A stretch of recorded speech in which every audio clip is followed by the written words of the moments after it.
Good morning my dear students आज हम history का चैप्टर फर्स्ट स्टार्ट करेंगे। तो chapter name is how when and where, कब कैसे और कहाँ। चैप्टर स्टार्ट करते हैं। इसमें क्या दे रखा है पहले देखिए। Has anyone ever told you that they find history boring because there is too much to read and there are too many dates to remember. Why are date important in history, do you find timelines. इसमें क्या बताया हुआ है कि history हमें boring क्यों लगती है, कि क्या है इसमें, क्या कुछ होता है, हमें इसमें बहुत सी डेट याद रखनी पड़ती हैं, कि कोई बता सकता है हिस्ट्री में क्या है, डेट्स इंपॉर्टेंट क्यों हैं, कि कभी टाइमलाइंस देखी हैं, द रीजन जो किंग्स हैं, kings and years of important if difficult to remembers कि कौन सा किंग किस टाइम था। In history only about years, क्या हिस्ट्री सिर्फ ईयर्स के बारे में बताती है या फैक्ट्स की, क्या फैक्ट्स थे। वार बैटल्स में क्या होता है, लड़ाई। Let us find out answer to all these question in this chapter. अब हम इस चैप्टर में फाइंड आउट करते हैं कि डेट्स इंपॉर्टेंट क्यों हैं, किस टाइम क्या होता था और क्या हिस्ट्री बोरिंग है, किस टाइम क्या हुआ था, कौन सा किंग था। अब हम इस चैप्टर में देखते हैं। जैसे ये चैप्टर का नेम है उसके according how when and where, की कब कैसे और कहाँ। Approach to history.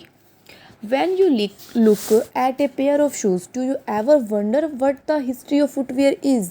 कि जब हम कभी कहते हैं अपने जो शूज़ होते हैं, हम शूज़ वियर करते हैं, उनके पेयर ऑफ शूज़ को देखा है कि इस शूज़ की हिस्ट्री क्या होगी।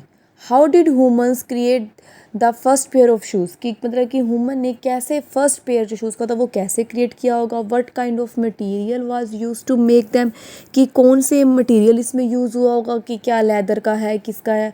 हाउ वर दे डिज़ाइन, कि कैसे डिज़ाइन किया होगा। वाज देयर एनी डिफरेंस, क्या शूज़ में डिफरेंस होता है जो वोन बाय रिच एंड पुअर, जो अमीर एंड गरीब लोग डालते हैं।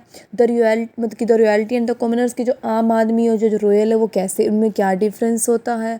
What kinds of footwear were worn in battles, कि बैटल्स में कौन से मतलब जो लड़ाइयाँ होती थी उसमें कौन से फुटवियर वो वियर करते थे। Is it possible to narrate the history of shoes and shoe making by referring to a few dates, कि क्या ये पॉसिबल है हम नरेट मतलब बता सकें कि शूज़ कैसे बना था, सिस्टम क्या हुआ था, कौन सी डेट को बना था।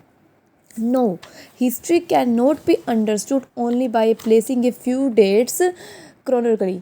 किसमें क्या रखे नहीं, इतिहास में उनकी हिस्ट्री को केवल कुछ तरीकों में कालक्रम के अनुसार कालक्रम में रखकर नहीं मतलब कि समझा जा सकता है। Social structures evolve during a long span of time.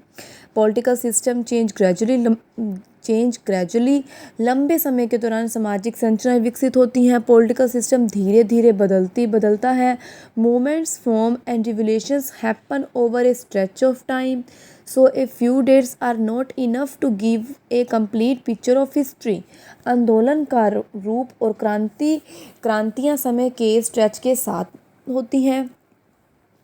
History today do not follow the sticking of date approach and inclusive approach to history. और मतलब इसमें क्या बताया हुआ है कि उसमें क्या था कि वो स्ट्रेच के नाम मिलती हैं। So a few dates are enough not enough to a picture of history, कि मतलब कि कुछ डेट्स हैं वो डेट्स के हम मतलब कि पूरे पिक्चर का, हिस्ट्री की पूरी पिक्चर नहीं कंप्लीट होती है। उसके आगे बताया हुआ है कि इतिहासकार आज की तारीख में दृष्टिकोण का पालन नहीं करते। उनके पास इतिहास की हिस्ट्री के लिए एक होलास्टिक और इंक्लूसिव दृष्टिकोण है। होलास्टिक का मीनिंग हम कह सकते हैं समग्र, और इंक्लूसिव मतलब कि इंक्लूसिव दृष्टिकोण है। दे स्टडी हाउ पीपल, मतलब कि इस पर हम देखें कि पीपल कैसे रहते थे, क्या खाते थे, क्या पहनते थे, कौन सा वो खेल खेलते थे।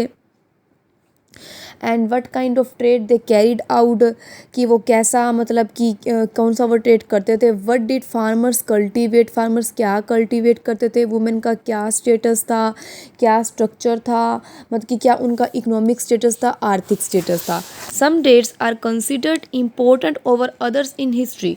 स्टूडेंट्स इस पूरे पैरे में बताया गया है कि कुछ तारीखें इतिहास में दूसरों पर दूसरों पर महत्वपूर्ण मानी जाती थी, क्योंकि ऐसी तरीके से जुड़ी घटनाओं का महत्व और उस व्यक्ति के बारे में जो उनके साथ क्या है लिख रहे हैं कि जब when the east India company and the British, कि जब ईस्ट इंडिया कंपनी और ब्रिटिश क्राउन इंडिया पर शासन कर रहे थे तो ब्रिटिश इतिहासकारों ने ब्रिटिश अधिकारियों को मतलब कि महिमा देने पर ध्यान केंद्रित किया, जिसमें वारन हेस्टिंग, पहले वायसराय लॉर्ड माउंटेन, पहले कौन से थे इसमें, फर्स्ट वायसराय और लास्ट कौन से थे, लॉर्ड माउंटेन। फर्स्ट कौन से थे, फर्स्ट थे वायसराय, सेकंड लास्ट थे lord mountain. So history and the dates revolve around the achievement and the, इसलिए हिस्ट्री और डेट सक्सेसिव गवर्नर जनरल और वायरस की उपलब्धियों और नीतियों के इर्द गिर्द क्या करती है, घूमती रहती है, रिवॉल्व करती है उसके इर्द गिर्द। British historians did not include, British इतिहासकारों ने भारतीय और उनके द्वारा लिखे गए इतिहास में नोम जो कॉमनर्स आम लोगों के जीवन में शामिल नहीं किया। यह इतिहास का एक अनइवन दृश्य था। It was a lopsided view of the history, यह इतिहास का एक लुप्तप्राय कि अनइवन या अनबैलेंस्ड दृश्य था। स्टूडेंट्स आज के लिए हम इतना ही करेंगे। ओके स्टूडेंट्स, नेक्स्ट वीडियो में इस चैप्टर को आगे कवर अप करते हैं। Sufficient for today. Thank you. Have a good day.